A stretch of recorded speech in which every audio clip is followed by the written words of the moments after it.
Welcome back to Checkout Guy YouTube channel. In this video, I will show you how to mark a customer as a wholesaler or VIP in Shopify. So for this, we go to Shopify admin panel, can go to customer section. So for example, I'm selecting this particular customer, right? And you can see the tag section, can add a wholesaler tag or you can add VIP tag, right? And you can save the changes.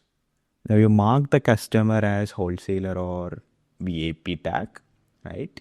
And if you need to hide cash on delivery for this particular customer, you can use the advanced cash on delivery app. You can click on this configure and you can select your cash on delivery payment method, and you can give the same tag, right? Then cash on delivery will be hidden for this particular customer. So you can install this app from Shopify App Store. You can see this is the app. I also attached the app link in the description. If you find this video helpful, please do share, subscribe to our channel. Thank you.